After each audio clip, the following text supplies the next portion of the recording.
Hi, everyone. In this video, I'm going to discuss something that happened recently, approximately a week ago or so. And before I do it, I kind of want to touch on a couple of things here. First of all, this, in a way, is not really related to my solve, other than some parallels that I drew from this that I found amazing. And I think you're going to find them amazing too. And what I mean is by saying that it's not really part of my solve is that I didn't know about any of this information or use it in order to construct my solution. I tried to stick with the poem. I didn't want any external information. So I stuck with the poem. If the solution works, it has to work with the poem. I didn't even use the thrill of the chase. So my friends in Wyoming, Michelle and Justin, are the two people who shot the drone footage. Michelle and I were on the phone about a week ago, and she brought something to my attention. And I looked at it, and I was blown away. And I want to bring it to you guys too, because I think you're going to find it amazing also. Some people may or may not agree with this, but I'm putting it out there for the people who would. I find it very interesting, and I think you will. The parallels that between these two things and where our solution landed us are just astounding to me. And I want to give you a little bit of brief information before I get into this, just so you have an idea where I am when it comes to theories like this. And I discussed some of this with Forrest Fenn because interesting things happened to me my entire life. And when I was solving the poem, kind of the same things were happening. I share a lot of things along with Forrest Fenn. One, I have no formal education. Even worse, I only have a GED. I dropped out of high school. I went from blue collar in the early 80s, late 70s to working at places like Adobe. I did some work for Intel Graphics Division in Portland, Oregon. I've done some work for IBM. And these are projects that I worked on through companies that I worked for. I've worked for Corel.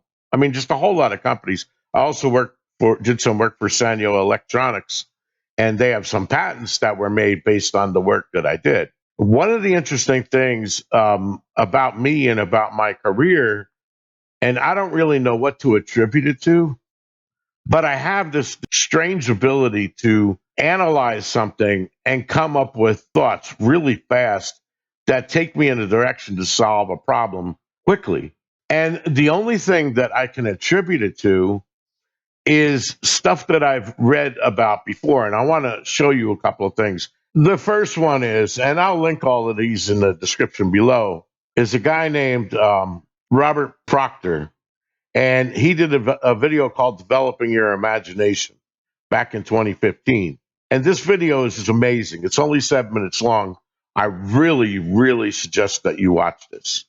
It'll kind of give you an idea of what I'm talking about. The other person, and this is the guy I talked to Forrest Fenn with because he's old, and I'm sure Forrest Fenn was probably aware of him, is Neville Goddard, who also discusses the same topics in detail of how to use your imagination to solve problems. And one of the things I learned about while researching him is that the information I'm about to give you was used by a lot of really famous people. For example, Nikola Tesla, Thomas Edison, they were all known to use techniques like this. For example, when Tesla was in his workshop, just like Edison would be, and he come across the problem, he would sit down and kind of try to put himself into a state where his subconscious could take over and help him solve a problem. Now, normally, when you're going through the sleep cycle, this happens when you hit what they call REM sleep. So Tesla and a lot of famous people you'll find out use this technique to try to force themselves into that state. For example, Tesla, he would sit in a chair and he would hold a steel ball in his hand, and he would think about a small part of the problem he was trying to solve. I mean, he would focus just intently on just one minor problem over and over, kind of like he's meditating to it. Eventually, it would cause him to fall asleep. And when he fell asleep, The reason why he was holding the ball is that he would drop the ball and it would wake him up. As soon as he woke up, he would jot down immediately, instantly, whatever went through his mind, regardless of how weird it is. You don't try to use your conscious mind to dictate what your subconscious thoughts are going to show you. Because the idea is that your subconscious has no barriers. And Forrest Fenn alluded to this a lot. And so does Robert Proctor, the guy I just showed you the video before this. When you're a young child, your imagination has no barriers. Your mind thinks and it doesn't apply logic. It doesn't apply science. It doesn't know what the speed of light is. It doesn't know any of that. So your mind can freely drift because our mind, as you know, we only use a very small percentage of it. People don't really know what your entire mind, how everything works yet after all this time. But it's got to be there for a reason, right? So anyway, the thoughts that come in your subconscious mind, you jot them down immediately before you have any time to think about it. Now, a lot of the time when you do that, you're going to come up with really, really weird things that are just maybe not physically possible, at least as we currently know in science today.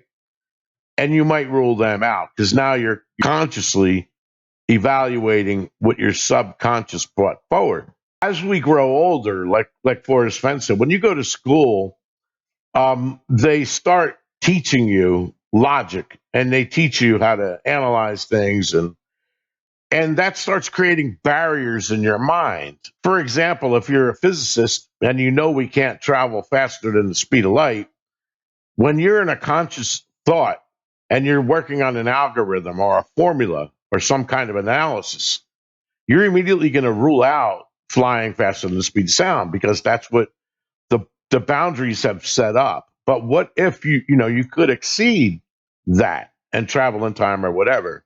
This is what creates a hazy line in science where you would have your people that would believe in things or at least believe enough that they statistically proven that the results are not a coincidence. So they know that it's not a coincidence. They know it works, but on the other hand, a lot of academics would fight against it and say, well, it's not scientifically proven.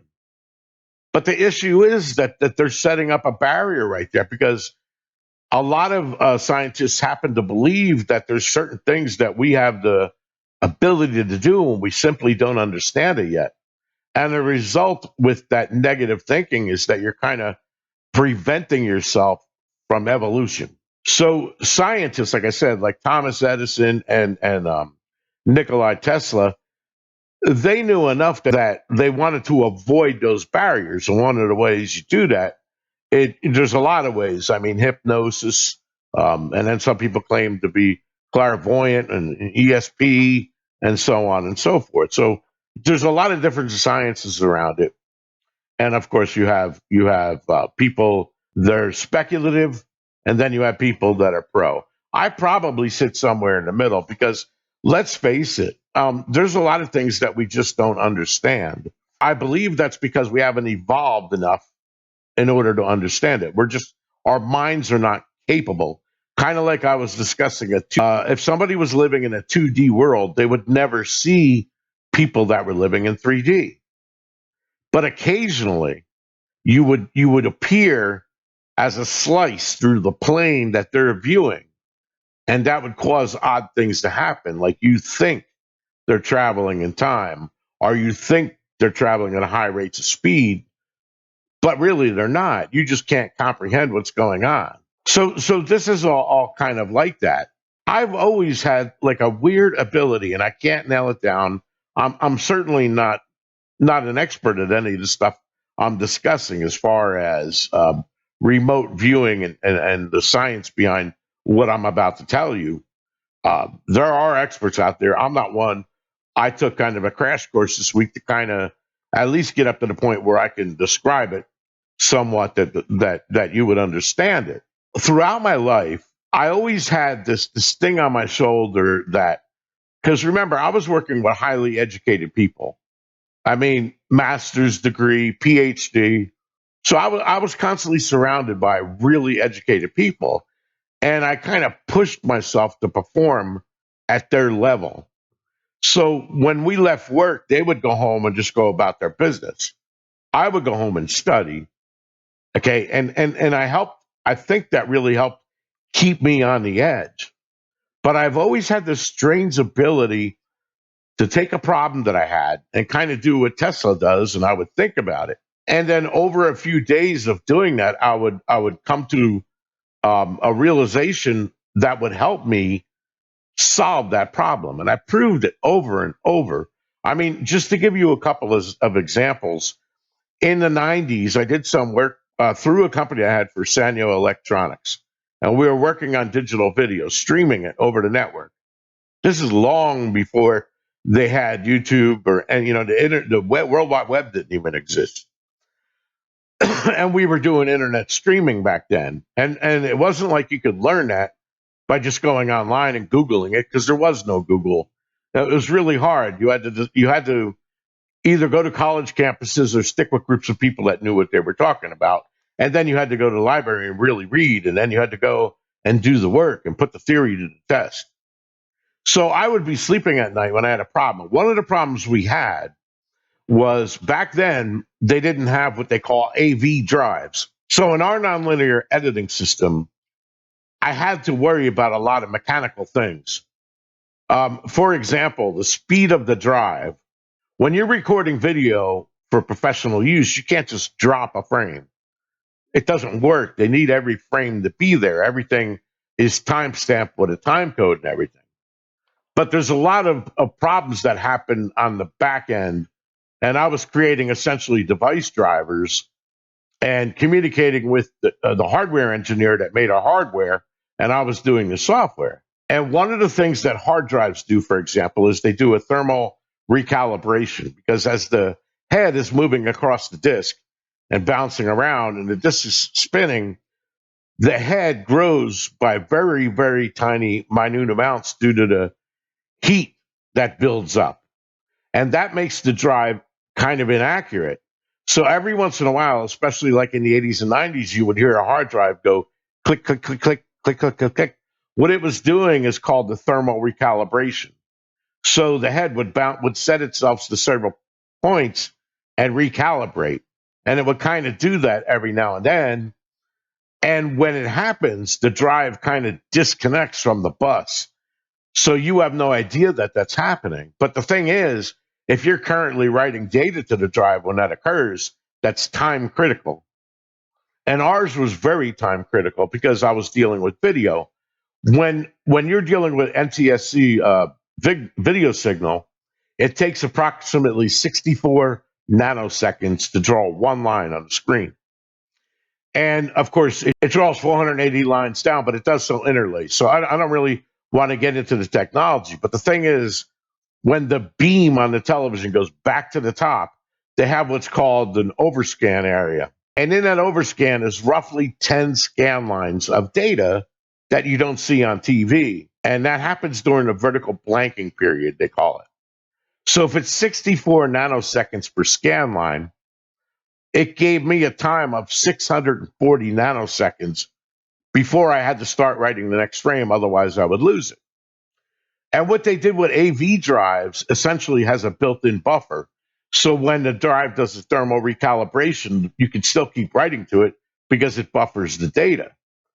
But those drives, when they first started coming out, were very expensive. Just for 500 megabytes was like $1,000. So what I wanted to do was make our hardware work without an AV drive and without dropping any frames. So I analyzed the data that was coming through because I wrote a device driver for it. I knew the data rate, and I also had to write a SCSI controller to control the hard drives, and then write my own operating system to write to the hard drives. And then I would work with the circuitry on the compression to handle the compression of the video. We didn't have MPEG at the time. It was just JPEG, basically. So we had a hardware chip, a JPEG encoder.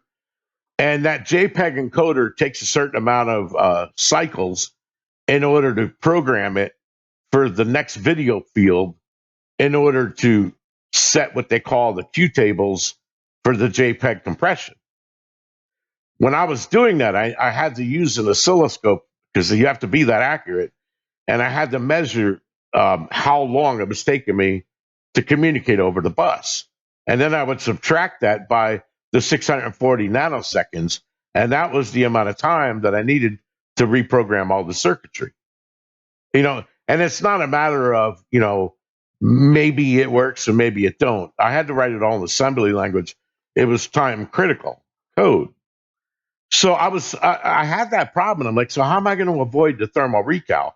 So while I was sleeping, I thought about it over a week, and I realized that I know the data rate. I know the rate at which I'm currently writing to the hard drive, which of course wasn't extremely fast back in the early 90s. But I knew all of that, right? And I also know enough about video to know when the JPEG is going to essentially fail and we're going to have higher data rates required because it failed to compress it down, right? That's why when you've seen a lot of older videos, people would tend to stay stationary.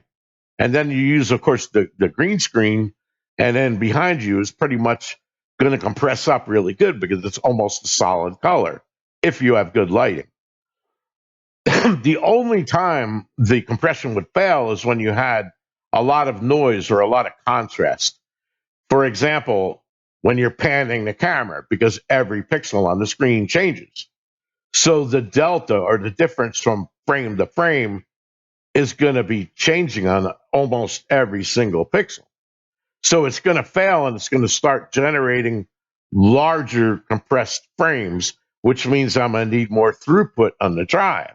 When I was sleeping, it occurred to me, I said, well, I have enough nanoseconds left to completely reprogram the JPEG circuitry on a field basis. Now, like I said, video's interleaved in NTSC. It's not frames per second, it's fields per second. So it's 29 point something frames per second, but really it draws every other scan line in 2 passes. So each one of those is called a field, and it was just like 59 point something fields per second. And I had to compress on a field by field basis, not a frame by frame. So I knew exactly how many nanoseconds, and I optimized my code in order to be able to update the Q tables on the JPEG circuitry fast enough so that I could monitor the current compression rate and I could detect when the video frames are getting larger and larger and larger and the delta encoding was failing. I would simply adjust the JPEG compression to a higher level. And then when the camera stopped panning, everything would stabilize, and then I would bring the JPEG back to a better quality. And the cool thing about that is that the JPEG blockiness, when the camera's panning and the camera is like on something that's high contrast, like a cyclone fence, you can't really notice the compression that much because there's a lot of movement going on. But when you're looking at a still screen or somebody that's relatively stable, you don't want the compression artifacts to show up.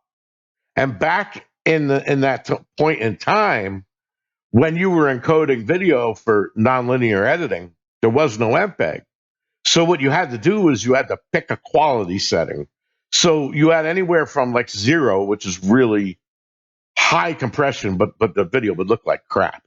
It would be almost unnoticeable, all the way up to 255, which was barely no compression and the highest quality. So you had to lock that in, and you would lock it in based on the speed of your drive. So you had to say, I want to capture this video for television, and I want to do it at 75% quality. So I went to Sanyo and I said, what I'm going to do is I'm going to do a variable, which is essentially what MPEG was. It just didn't exist yet.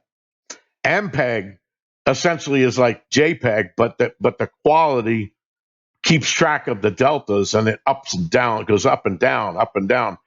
So what I did in our software is I let the videographer specify the low range and the high range.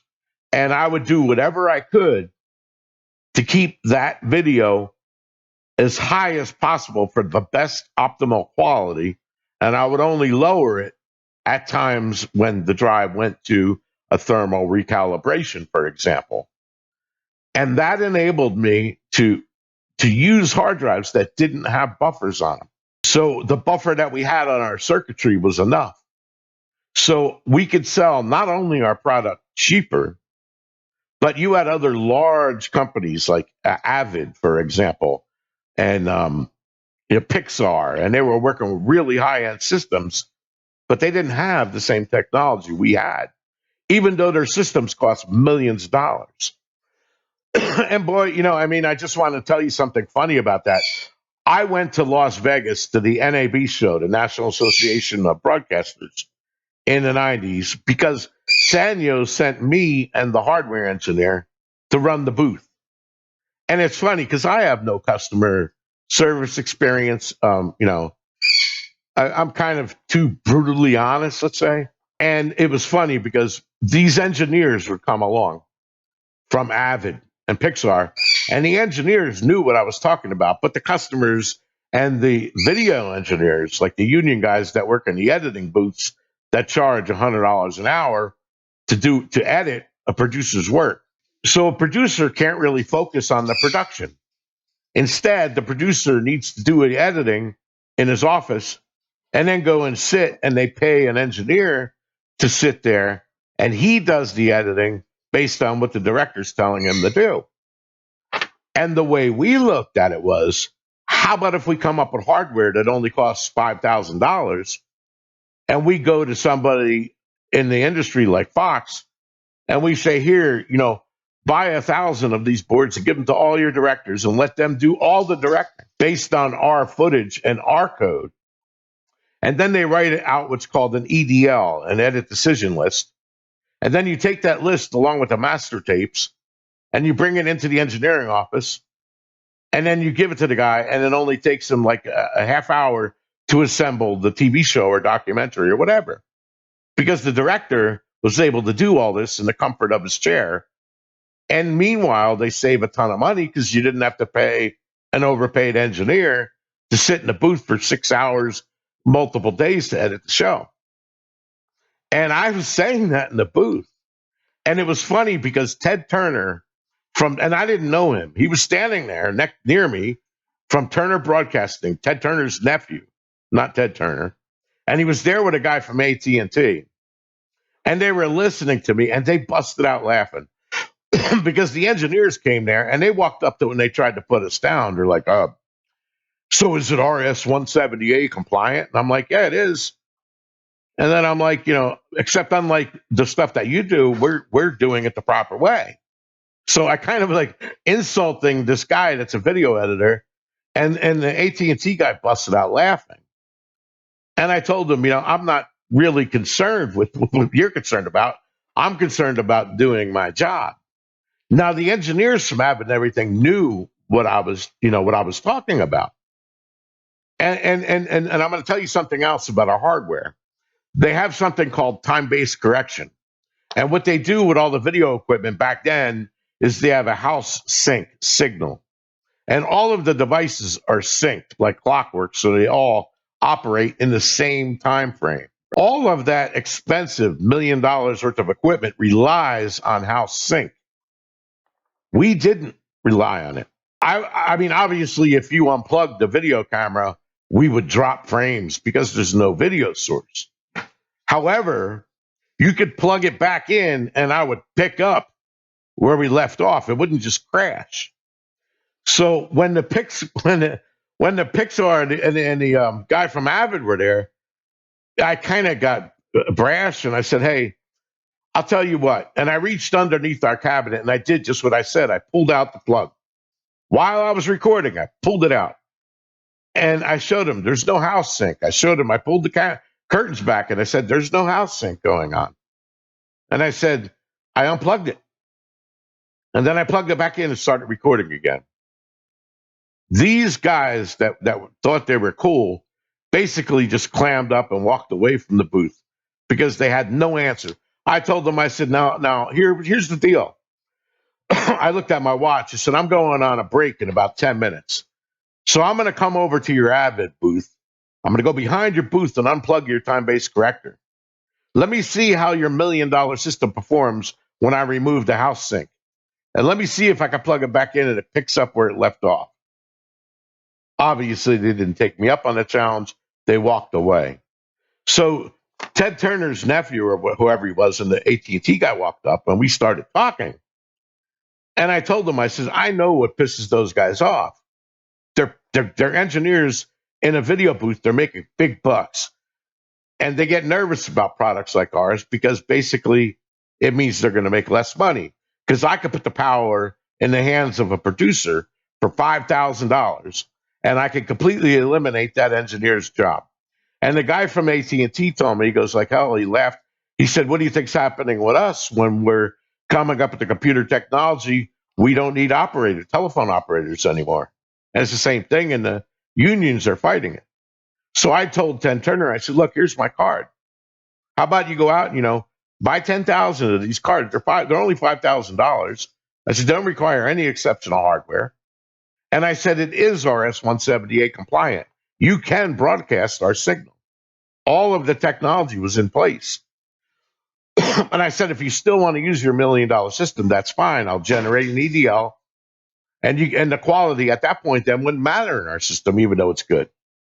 But the thing is, your producer can get better quality TV shows because he can do all the editing at his desk. So I kind of was like behaving like Forrest Fenn. And I told them that story. I also told that to Dal, because Dal is in the video industry. He would understand that, right? Dal is also familiar with a lot of the hardware that I used. And then another brief example. When I owned my own S Corp back in the early 2000s, after I quit my job, I was getting work from a lot of our customers that I had met. And one of the people came to me and he said, hey, I got a problem. We're doing closest to the pin contest in golf. And I want to be able to measure how close the people hit the ball, how close did it get to the hole.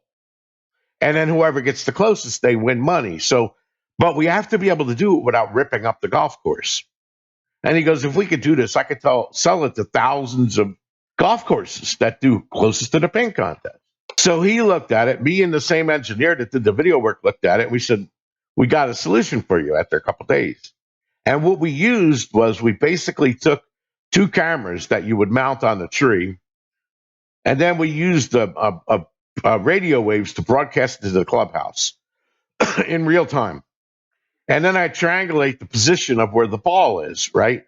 And the way I did that was using hardware. I don't know.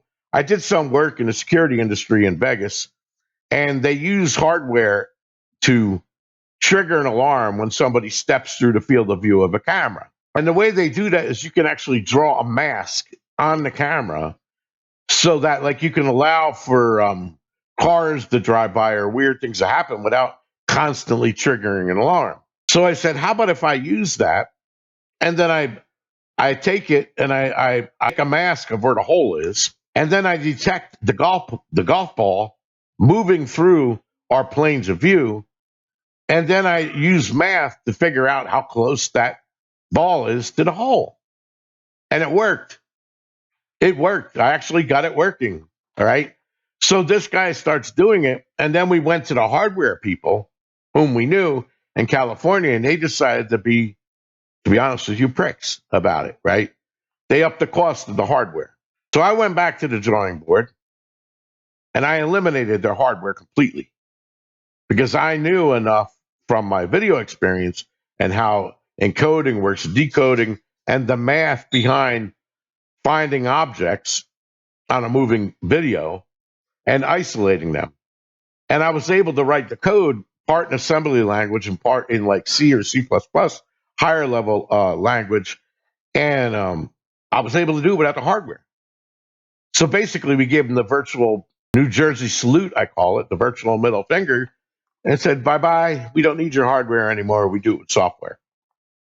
Unfortunately, I did all kinds of things like that, and I could come up with countless examples. But I was always not good at business. And like I am on YouTube, I'm willing to give away information, and I never was able to capitalize on it.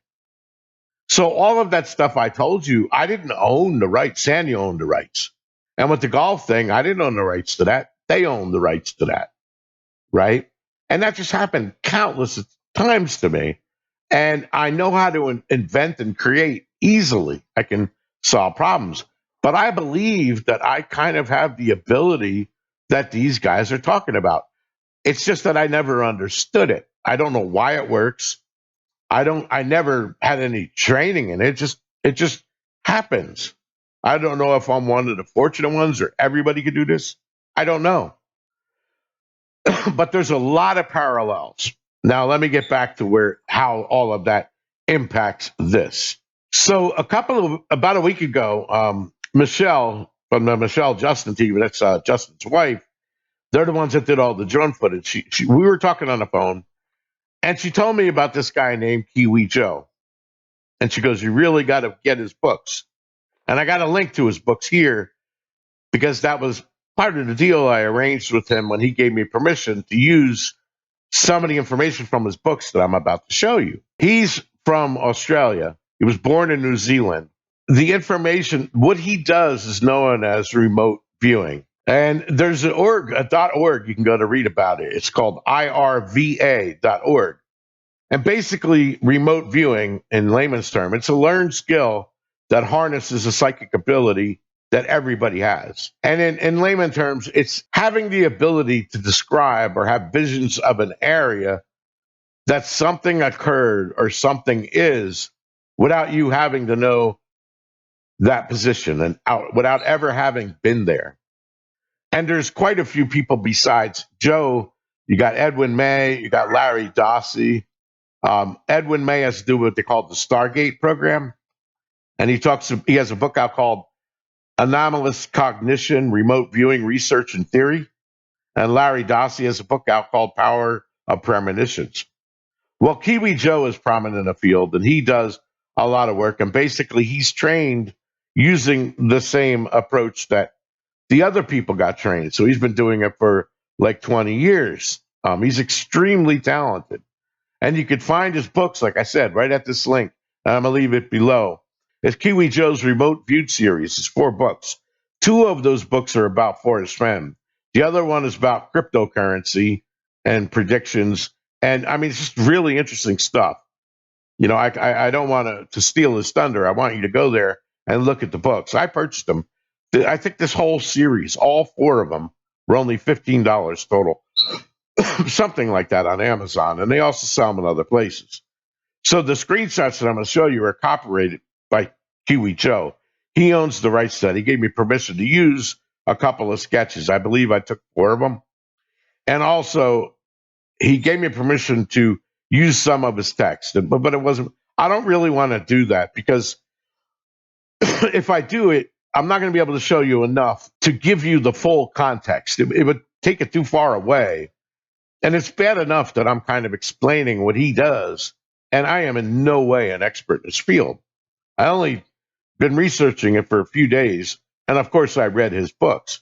And his book explains a lot of stuff that's relevant before you even look at the sketches that I'm going to show you. So that's why I suggest that you do that, especially if you have any interest in any of the stuff I've been talking about, ESP and psychic abilities and stuff like that. But the techniques and protocol that Kiwi Joe uses and everybody uses is actually described on that .org. And these techniques were developed by the Defense Intelligence Agency, the DIA, I guess that's in Australia, and together with Stanford Research Institute, Stanford University, and also the CIA used it in the United States. When they would use that during a case where they had run out of leads. Okay, so they were coming up short. So they would hire these people to come in and give them remote viewing. And the information that Joe has in his book was only done by one person. Normally, they would have a group of, let's say, 5 people all do visions separately, and then you would combine all the results, and then you would look for matches between the two or similarities. It's not an exact science per se. I watched a video from a statistics woman that was hired to evaluate this technology, and she came to the mathematical conclusion that this science behind remote viewing is real. It's not a coincidence. But she said it has issues that one, they can't necessarily do it in one sitting, and two, you have to have more than one person do it, and then you combine the data results that they have. And then the big problem with this is a lot of science disregards this as being valid. And she disagrees with that. She says, I am able to do that because, I'm with the statistics people. I'm not with the science based people. But she goes, I believe you're doing everybody a big disservice because there's a lot of things scientifically that we don't know about the mind. And it's not good to use the barriers that we have in place to cut that or write that off, especially considering that it's been proven to not be a coincidence. Now, I want you to keep in mind that I'm not talking about those shysters that go around with balls that they look into and predict your future. I'm talking about people that really studied, and they don't do it to go out to rip people off. They're not snake oil salesmen. Joe is a very smart guy, and I've been talking to him through an email for a couple days now, and it's just what happened was I went and I bought his books after Michelle recommended them, and I took a look at the maps that I'm about to show you, and I almost fell on the floor when I looked at how close they are to my solution location. Unbelievable. Unbelievable. And it wasn't just Kiwi Joe. There's a group called Farsight, and they did some research and one of the videos they did is with 4 women that have the skills to do remote viewing, and their names are, and I hope I don't butcher these names: Princess Jeannie, Melina Hall, Trudy Benjamin, and Camilla Dunson. And I listened to them too, and it's just amazing the parallels I could draw with this solve. Amazing. But what really keyed me in was Kiwi Joe. I had to contact him, and I did. And I sent him the video that I showed you guys that I prepared and my other videos. And I said, all I want you to do is look at that and then compare that to your results. Tell me what you think. Well, he did, and he was blown away too. He's like, Troy, I believe that you're correct.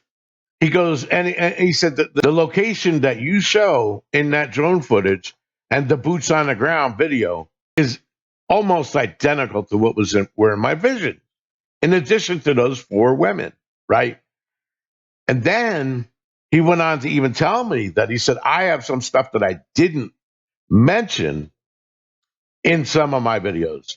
For example, he used Rosie, and I'll get to that in the middle. But he said that is a direct tie to the dogwood that I had. The dogwood that I show in that picture, the technical name for it is red osier, which is Redosier, but it's pronounced red osier dogwood. And it's also known as false willow.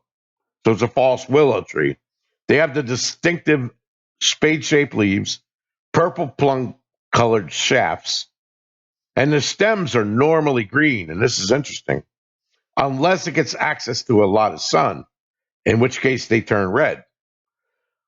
Well, that area where the treasure chest was is surrounded, densely surrounded with that red osier dogwood. And that's the only place under the canopy of trees that has access to sunlight. Because if you look at the video, every place around there, you'll see various trees. You'll see aspens there, and you'll see sagebrush and juniper. Okay. Primarily, of course, you're going to see pine trees because lodgepole pine, spruce, that's primarily what's there. But the ones that you see, which would be kind of a birch tree on the East Coast, those are aspen trees. And there's one right near the shapes that grew into the form of upside down omegas. Now, the juniper trees, juniper fruit are shaped like cones. And if you feel them, they feel like fleshy, scaly feeling, and they look like berries.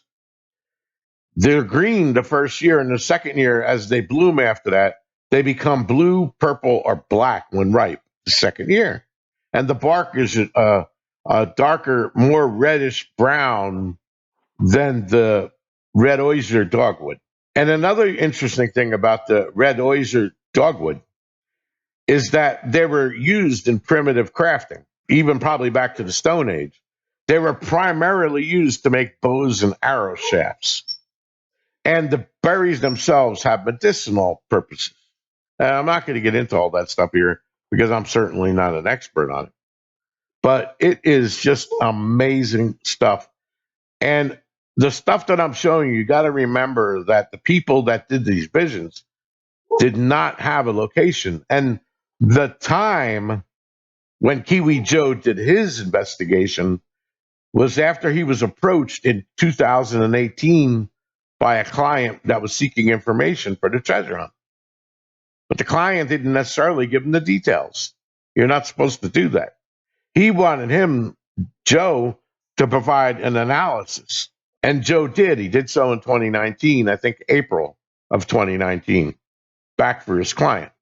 And that was when he released these books that are up there. Two of those books. The other ones came out at different times.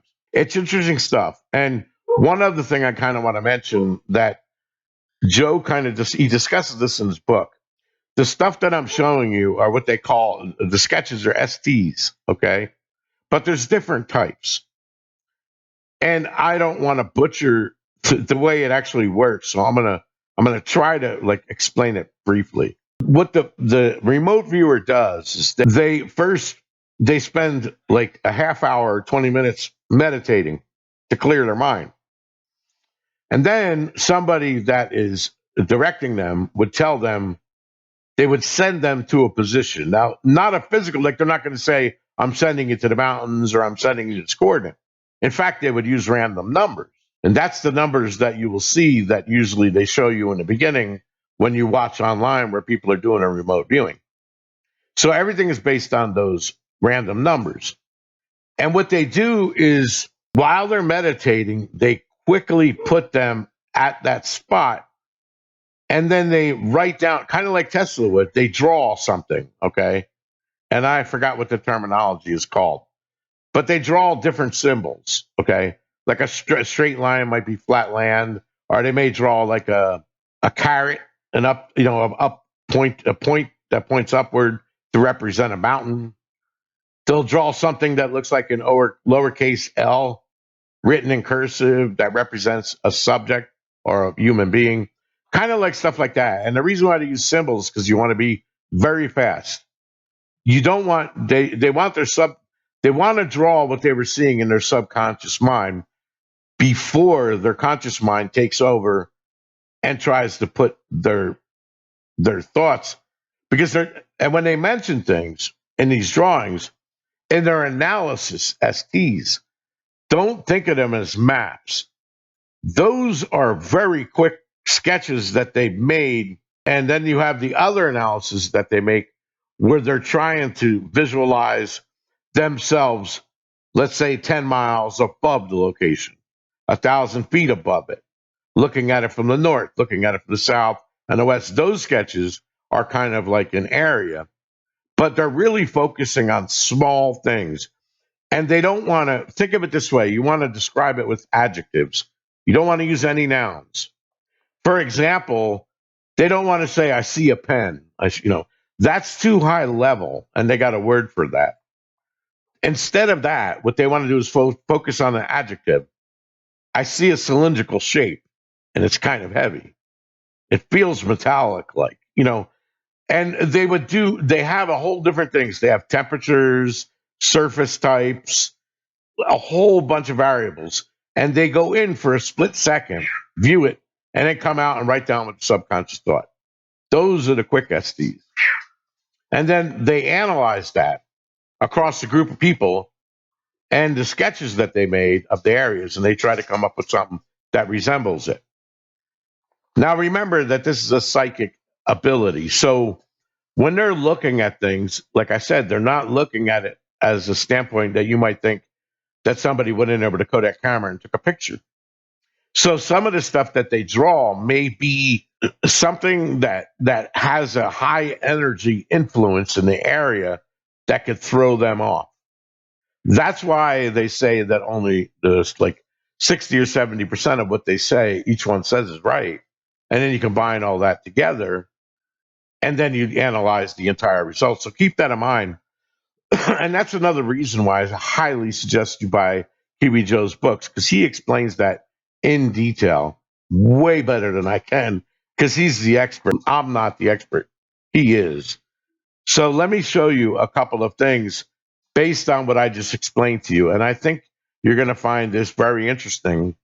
And I'm also going to show it in such a way that when Kiwi Joe watches this, he's going to be able to see what I'm talking about because he lives in Australia. He's not familiar with this area. And I'm kind of showing him where some of the external influences may have came from. For example, when he's sensing water, the biggest body of water near my solve, the Bighorn Lake and the Bighorn Reservoir, right? And that happens to be where the Stinking River or the Shoshone River ends. It empties in. Now, right near Cody, where the reservoir is, there used to be active geysers a couple of hundred years ago, whatever. They're defunct now, except for the ones under the reservoir. There's tar pits. There's active stuff happening under there. So that's why they some people still refer to the Shoshone River as the Stinking River. But even Buffalo Bill himself, if you look at his history, his primary goal was to help irrigate the Bighorn Basin. So that's why the dam was built. So everything in there. And when the dam was built in Montana, that caused major flooding over where our slob was. It created a ghost town called Kane that was still not a ghost town when Forrest Fenn was there. Back then, from Lovell to get to the Bighorn, you had to take a ferry. You couldn't go across the bridge. There was no bridge. If you wanted to go down over a bridge, you'd have to go all the way down to Grable, down where the schoolhouse is, and then cut across there. And that's how you would be able to get up in the mountains. Then you would have to go all the way around almost to Dayton, halfway across the Bighorns, and then you would have to circle back in order to get to the wheel until they finished that. So that's why I told you that ancient path, which later became a road, was the only way. And the largest cattle herd in that basin existed right where Five Springs Creek is. And when they were bringing salt down there and stuff like that for them, and when they were trucking cattle to the trains that were across the river in Kane, they would use the ferry. And of course, now they would use the bridge. If before the ferry was there, they had to go all the way down with the herd to Gray Bull and cross down there and then come all the way north. Because the Bighorn River back in the 30s was much, much different than what you see today because the dam downstream in Montana at Fort Smith didn't exist. So that was a great fishing place. And there was a battle between the states of Wyoming and Montana when that dam was put in because it destroyed that river. And then they created that reservoir there. Prior to that, the two reservoirs at the end of Five Springs would have been one of the primary ways that they would get water for irrigation when the stream would run low in the fall and in the late summer because all the runoff from the snow in the Bighorn Mountains was gone. So they would take it out of the reservoir. They would draw all the water from there. And then, of course, every year it would rain again. And incidentally, in my sob, that's why Forrest Fenn would pray for D.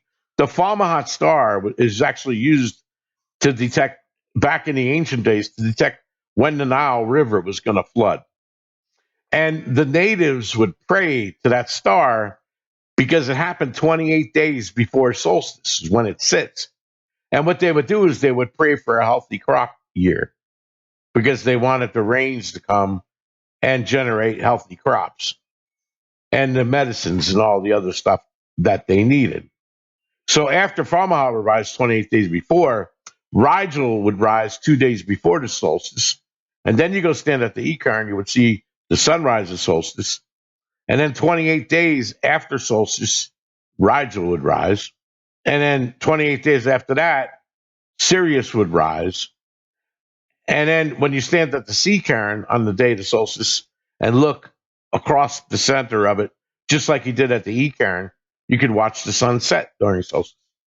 So when it got to where the Sirius or the dog star would come up and they would see it, they would know that it's around the end of August.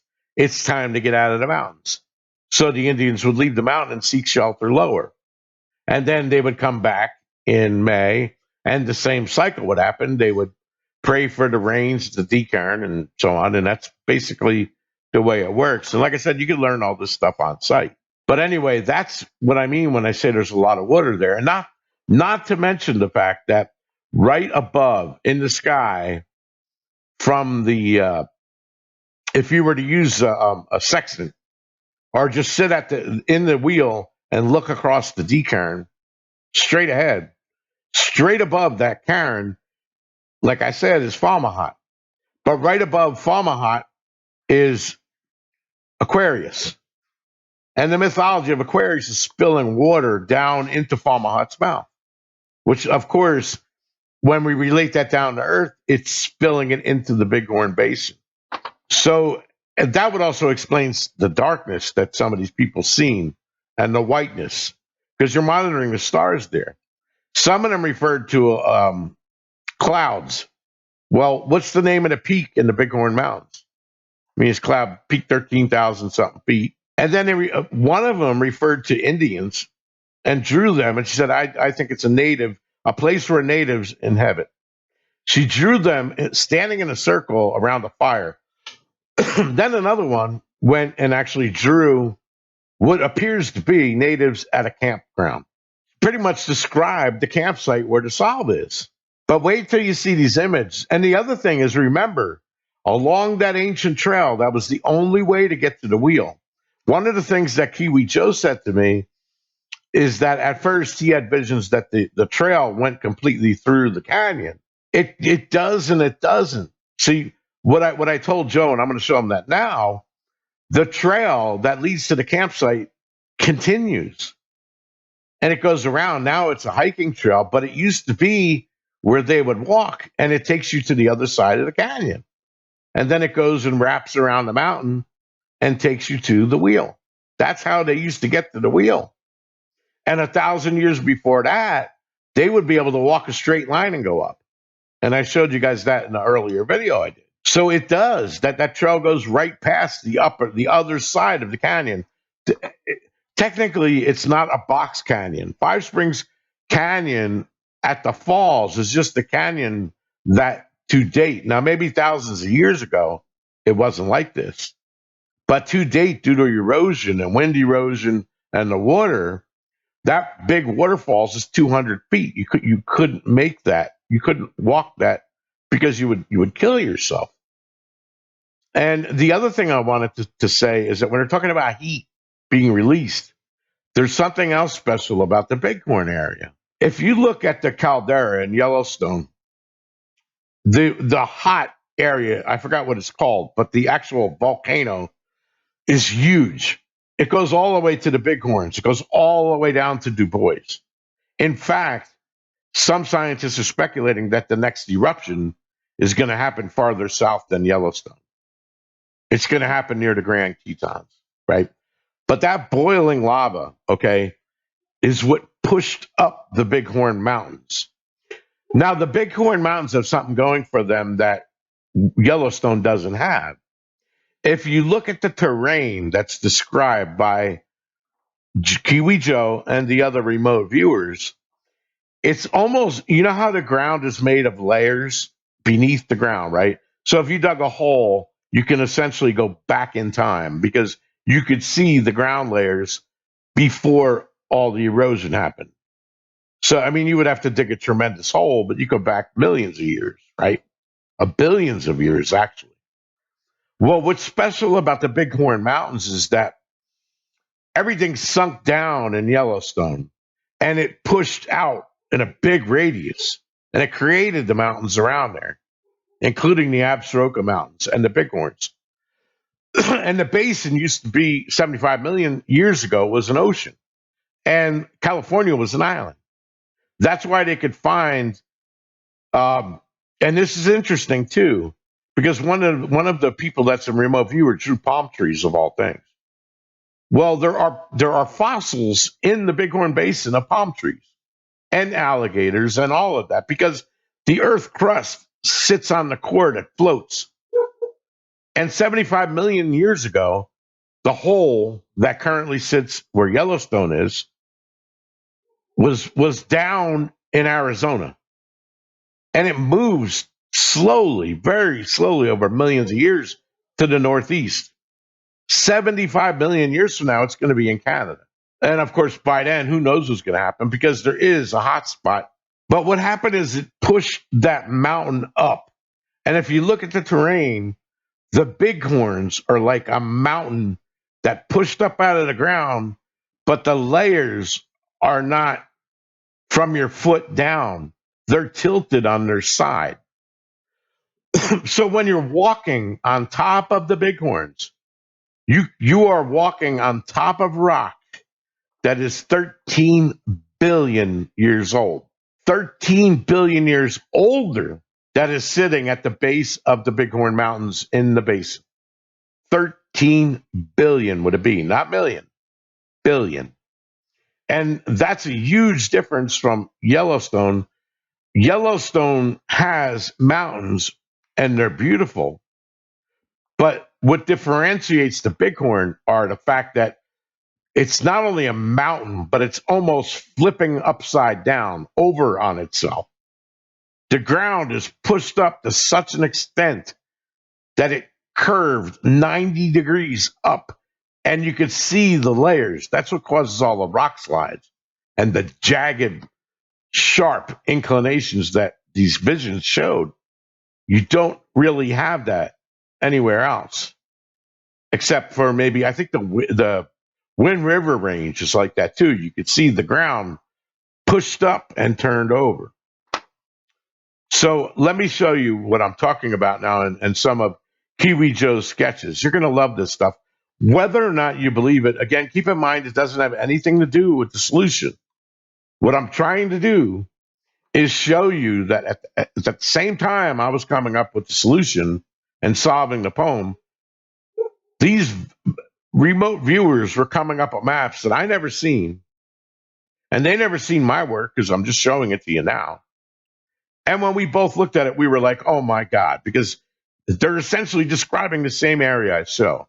Oh, before I do that again, I wanted to show you this is the link that I have in there that leads to Kiwi Joe's page. This is the book series I was talking about. Yeah, at $15.57, right, for Kindle versions. But these are the different books he's got. The Forrest Fenn's Treasure, explained from a remote view. You've really got to read both of the books. And then down here, he's got the remote view where he's discussing the location of the treasure. Excellent books. And then down here, these are his other books about other topics. And he's got other books coming out now, new ones that he's working on that I'm certainly interested in checking out. But I really, really suggest that you pick up his books. He gave me permission, I think, to use 10 or 20% of his book. I don't want to do that because I'm. What's going to happen is, first of all, I don't know which parts to exactly show you. And second of all, I don't really understand what he's explaining. And third, I'm kind of going to butcher things. So honestly, given the price, it's just buy it because it's going to help you better understand what I'm about to show you. And this guy is really, really smart, really smart. And I really appreciate the discussion that him and I have been having over the last couple of days. Very, very, very, very interesting stuff. And it may even lead to, I'm trying to get him to do what I did. What I want him to do, and I'll show him how to do it if he wants to learn. I want him to make a video from his perspective, like I did. And then I want him to go through the drone footage because my friends, I'm sure when he talks to them and I hook them up, that they'll give him permission to use the video. And I want him to go through it, but I want him to discuss it from the point of view as a remote viewer and better explain the screenshots that I'm about to show you, because I honestly hope I don't do a disservice here, and I hope I'm going to try my best to put it all in good light. But certainly, he could do a much better job with what I'm about to show you than I can. So let's move along. For starters, I wanted to show a couple of things, and I know you guys have seen this already, but I want to do it for Kiwi Joe. I want him to see some things that might, when he analyzes his work. Now, keep in mind, he did his work in 2019, before I made any of those videos that are showing you the complete solve. So he clearly couldn't have seen my work. I'm showing this for him. We did not see each other's work. I'm going to try to explain it briefly because I don't want to bore the people that already seen this. But what I want to explain to Kiwi Joe is this red line here is on the 109th longitude line. Okay, and if I take the location of Kerwin, which is right here, 109 degrees, 17 minutes, 49.04 seconds west. If I take that longitude, okay, and I change it from west to east, it brings me over here in Vietnam. And you can see the blue line that I have drawn. Forrest Fenn, when he fought in the Vietnam War, was based here. So when you read My War for Me, all of the stories where he talks about flying, they all went in this direction. This line right here, this 109th parallel, is the exact same longitude coordinate that I just showed you in Wyoming, except for the fact that it's east instead of west. Now, obviously, we're sitting here at 13 degrees north of the equator. The Wyoming and Montana border is 32 degrees higher than this, which is the freezing point of water. So there's a difference in latitude. But the distance covered by each degree of longitude this close to the equator is a lot more vast than it is up in Wyoming. And they needed to account for that.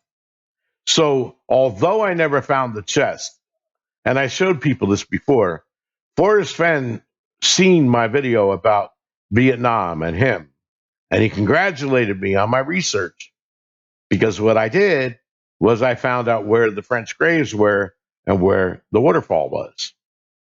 And I explained it in detail, and he knew that I knew what I was talking about because I know people who fought in that area that he went to. And I know a lot of details about that area. So one of the things I want to show Joe, and this is that road. So they would get supplies from the Navy and they would truck it here. Over here was a Army base. And this is like a picture in time from when Forrest was there. It was an Army base here called Camp Radcliffe.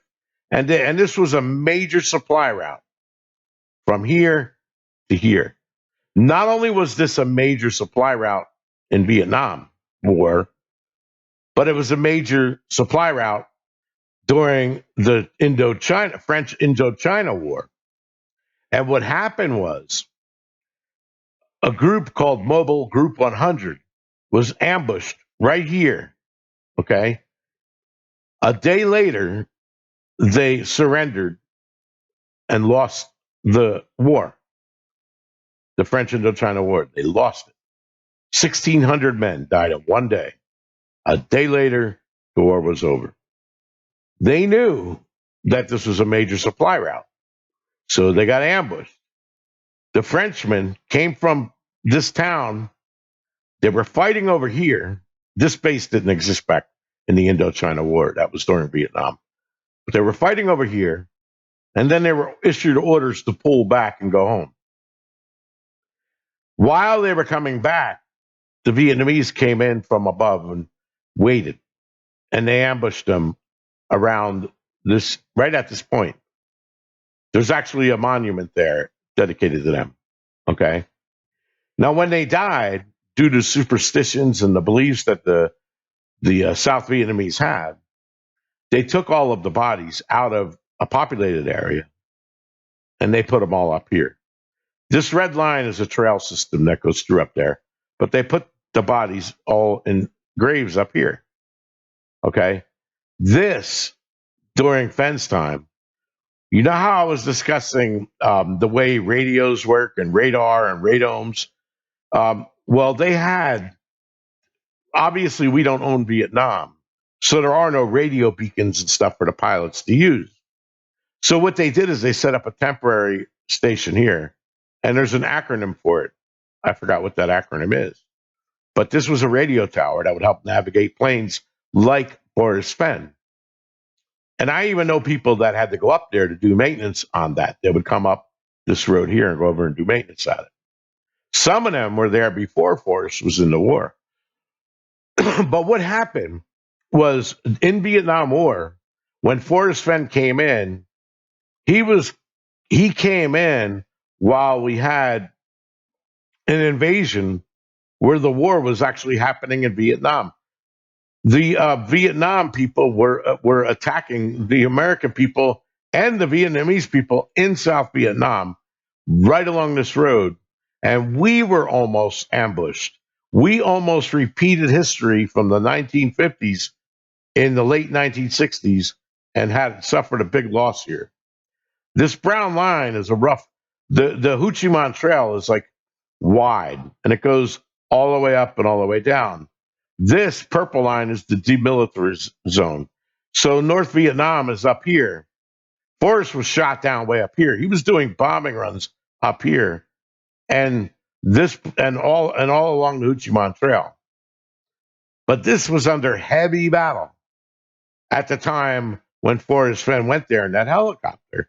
And that was one of the reasons why I emailed him. I'm like, Forrest, there's no way you would jeopardize taking a helicopter up there 2 days before you were going to come home when it was under battle. And then that was when he said, I congratulate you on your research, but you're wrong about one thing. He goes, you got to remember, I had access to intelligence.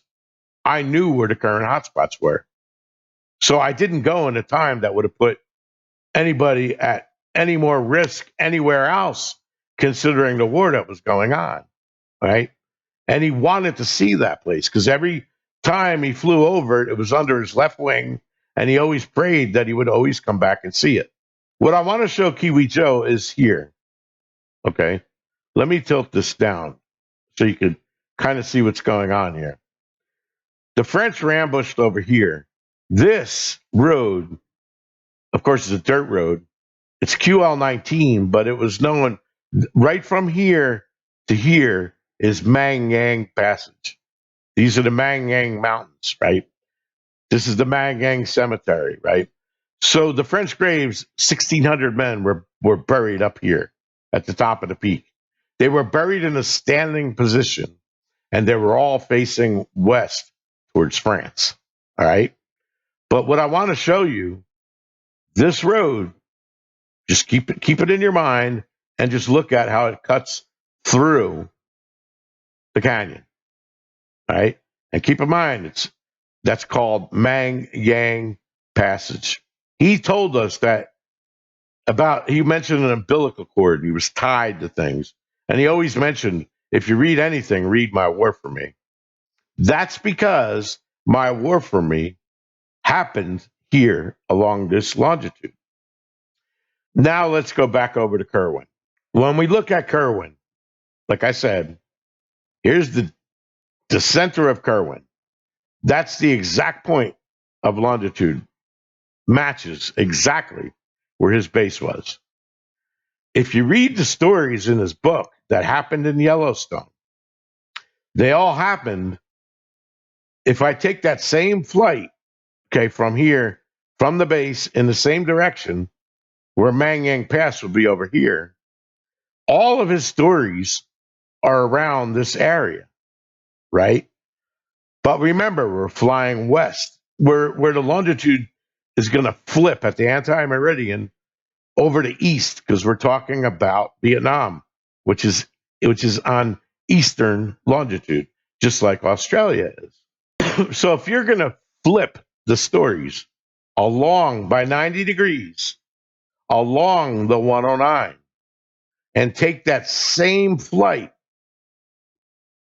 that he would have taken in Vietnam, it puts you right here at the wheel. Exactly. So the French graves being slightly south would be slightly southwest or in down here where warm waters halt in the basin. Now remember, this ancient trail that I was showing in the drone footage, this is the crossroads where the sun crosses over.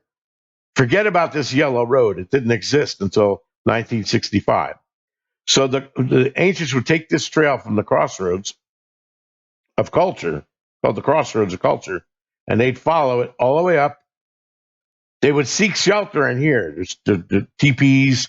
They would have, let's say, sweat lodge, because they do preparations before they get up to the wheel to do the ceremony. Then they come down and they would continue on that trail. They would go up and up and up, and here's the canyon mouth. So you can see the trail curves right there.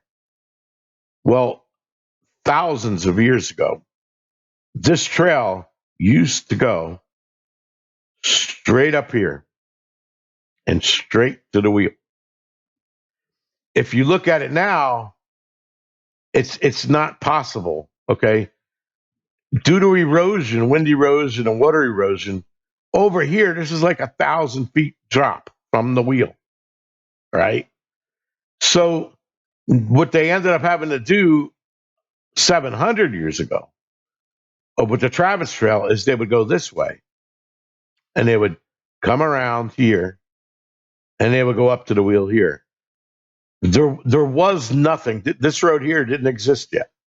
It only existed up to a place called Burgess Junction, where it met over here, Burgess Junction, where it met the road where the schoolhouse was. This was the only way before all the ferry was here and the bridge.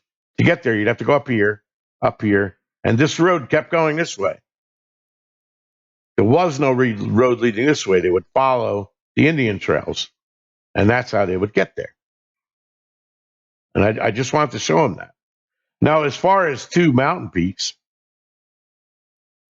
first of all, that picture I sent you, Joe, is of this place right here. That's a radar dome. It sits above the ground, circular, just like it was described by one of the remote viewers. Okay. This is Medicine Mountain, the peak. Is roughly 10,000 feet. The parking lot is, let me go back to a north, right here, below that part. So this entire area that they fought the government against the lumberjacks and won is all the way up to right here. This is where the border of the national forest. So it's a huge area. So when he's saying put in below the Homer Brown, he's taking you to an elevation below and out to the Homer Brown and back up, because you can't get down following the sun. See? Now, I didn't show, I don't know if Joe's seen this or not, but this is the A, B, C. D is under this line, and E is over here. This is Aldebaran. This represents the star Aldebaran. This represents the star Rigel. Over here, this represents Sirius. So if you were sitting here, which is where they sit on the Vision Quest, and look here, you would see Aldebaran rise 2 days before the solstice. If you were sitting here and observing that way, you would see Rigel rise 28 days after the solstice. If you were sitting here and you viewed not over the sea cairn, but slightly to the left of it, Sirius would rise 28 days after it rose at Rigel.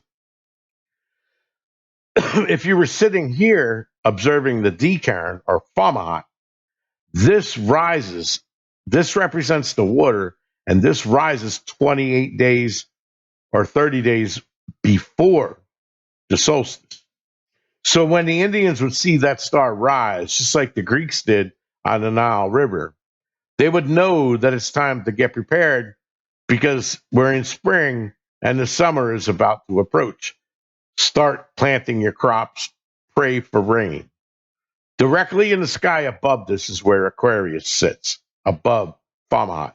Aquarius is the water bearer. On solstice, the day of the solstice, if you were to stand here, right where my mouse is, and look this way, you would see the sunrise. If you put your back to the sun and follow that same line down, that's what takes you over the first canyon hits is Five Springs Canyon. It takes you. This one shows you the basin where warm water salt. This one takes you through the canyon, over the creek, over the waterfalls, over the campsite, intersecting campsite number 9, down right to the road that you're supposed to put in at, and then it ends at an observation point where you would go to observe Rainbow Canyon. So that's the end of the rainbow. That's how all that fits in. But what I want to show Joe is in the poem, if you look at my solve, I shifted the lines based on what the poem instructed me to do. And it revealed a double cross, which is the French cross, military cross, the cross of Lorraine. This is what umbilically ties us to Vietnam. And it would form by the word the. So we're below the Homer Brown. The Homer Brown ends over here. It's telling us to put in. We put the lines in, and we went in there. As I have gone alone in there. This is the only other place there appears in the poem. So we're spelling the word treasure, which is the hint of which is new and bold. So the word treasures, we don't have the physical treasure. We're taking the title to the gold, which is treasured bold, in there. And we're going to begin it where warm water salt. And if you follow that column down, and I use the monospaced font so that all the letters are lined up perfectly, no matter what scale they are. And you coming down, okay, here's the TRE. We don't use the A in paddle because he's saying there is no paddle up your creek. So we're taking the A from loads and so on and so forth. You can look at my saw video for more information. But the second cross is the word end, E-N-D, E-N-D. So we have a cross here, cross here, cross here, cross here. If you read the words that overlap the cross, it says try the wheel. Okay. Now we go to the second cross, but we're not going to read anything because it already ended. It says end. Try the wheel, E-N-D. Notice that there's a big gap because we didn't use this line. So you wouldn't say the end, and the end is actually what an omega means, which is what the trees are shaped like. The end is what omega means. We have two endings. We got end here, end here. That's the blaze in the poem. So if we look in the poem, we're going to see try the wheel. So if you go to the wheel and read the poem from the perspective of the wheel, he's leading you to the E and D terms, respectively. And if you look at the structure of the rhymes, the D current is pointing you to where halt, which is where the spring forms. And the spring takes it in the canyon down. And then if you've been wise, you got to walk clockwise. When you get to the wheel, there's a sign over here that says walk left. So when you come in the wheel, you got to walk this way, which is sunwise or clockwise. The Indians believe if you do it the opposite way and you don't follow the sun, you're upsetting the gods. So whenever they approach the wheel, due to their beliefs, they always approach it from the east. Okay? But the only thing we're changing here is Forrest wants you to look quickly down as if you were the sun. And he's taking you down to the place where the treasure chest is and over where you're supposed to turn in. So at this point, you're driving your car not up the creek because there's no reason to paddle up the creek, but you're following the sun into this campsite. Once you get here, these are those two circles. You're going to park. At this point, you're on foot. Now, the distance from here to here is less than a quarter of a mile. The change in elevation, if you follow this trail, is only 100 feet, over a quarter of a mile. As you can see, it's not a difficult hike at all, right? But you can see the mountains as I'm kind of tilting it. Now, if we take a look back, okay, from this direction, these are your two mountains. This is where the radar dome is on the peak of Medicine Mountain. And here's the wheel over here. The flat area that you're seeing is the entire basin. And like I said, this whole area, you can read about it, all flooded due to the dam that they put up here in Montana. It caused all that to flood because this river was much wider down here. You could see how wide it was. That's why they needed a ferry to go from Kane across. This road didn't exist.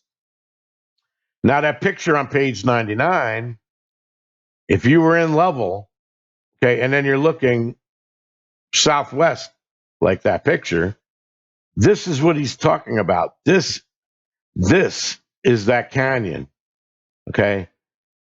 And then this is the Shoshone River, and then you can't really see it because, I mean, Google is not, I mean, we're tilted at an angle, but the reservoir and the lake are over here, okay? And then this continues up into Montana, and then the road is going to take you down here and up towards the wheel, which is over here.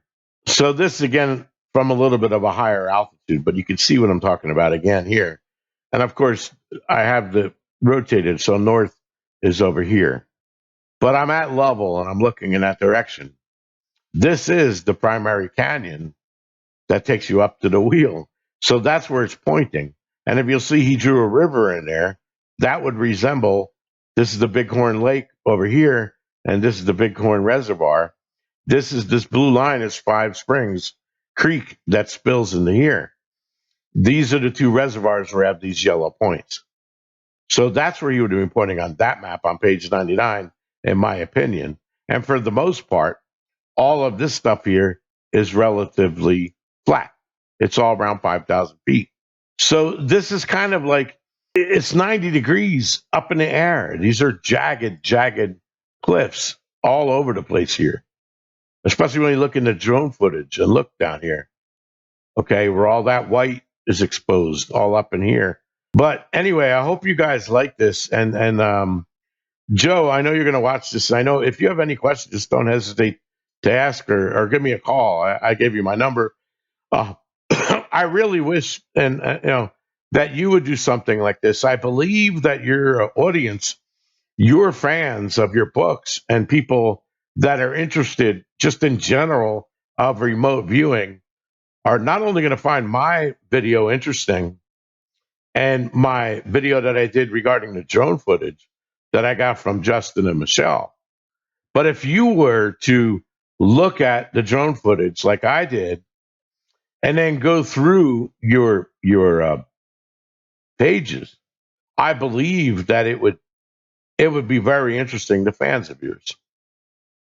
So let me go on and show you some of Joe's sketches now, but keep in mind that some of these are not maps, they're analytical drawings. And if you want to get an explanation as to how it works and everything that he wrote on there, read his book because he explains it in detail. And he gives a lot of information for his client that was trying to solve the poem. His client wasn't Jack. His client didn't find the treasure chest either.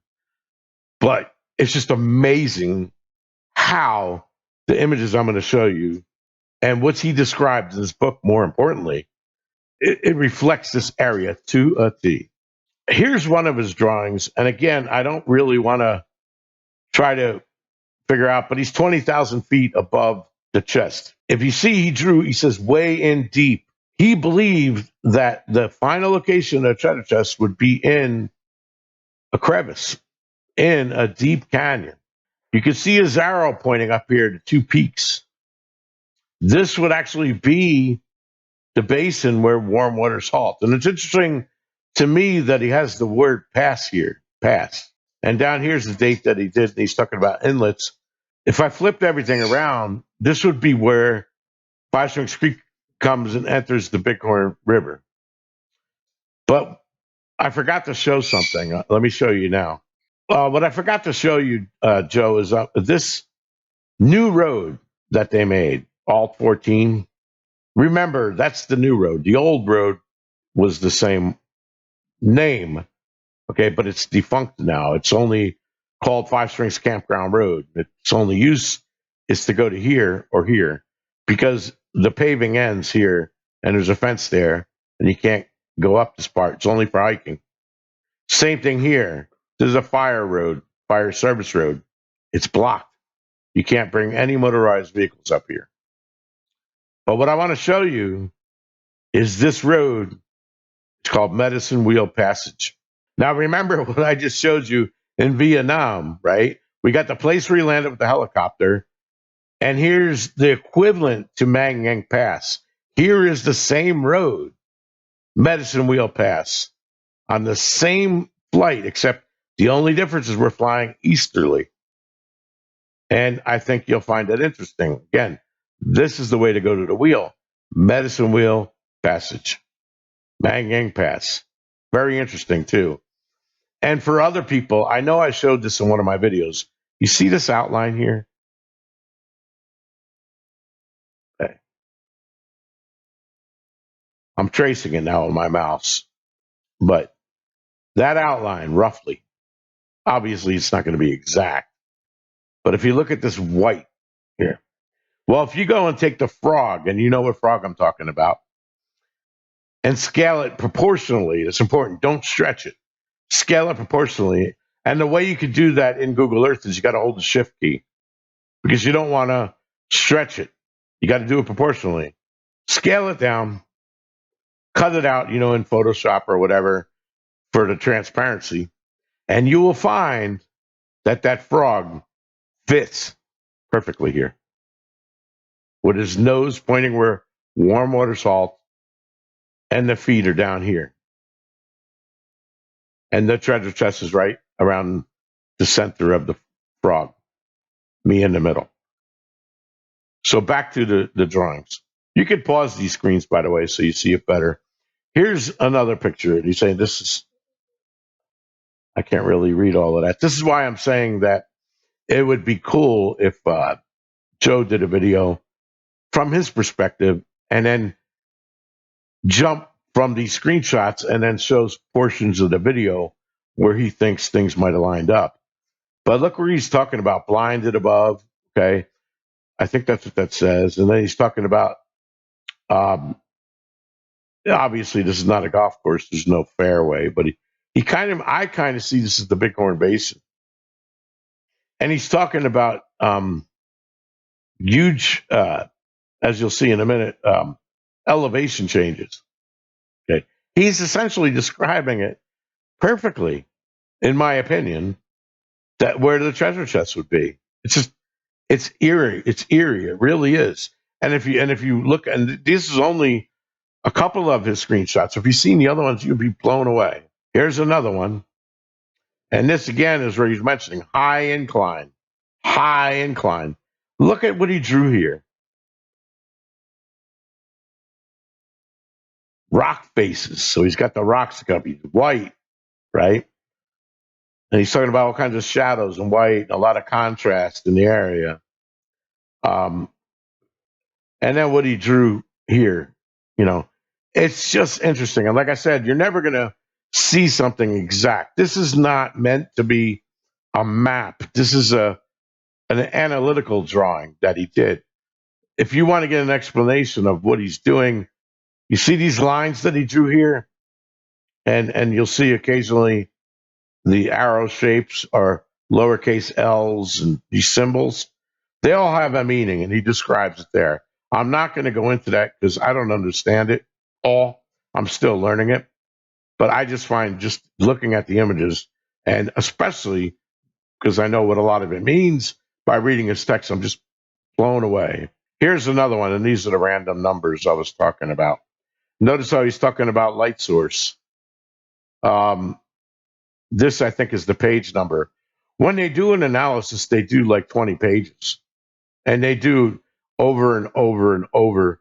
And that's how they progressively get more and more detail of what they're drawing. I couldn't explain all of this stuff, but it seems to me like these are jagged. These lines you drew here just remind me, and we're kind of zoomed in now to that area where, like, the bench, Marble Gaze bench next to the campsite will be here, and then the campsite's down. There's like a kind of a flat clearing, and this is at roughly 6,000 feet, 6,200 feet.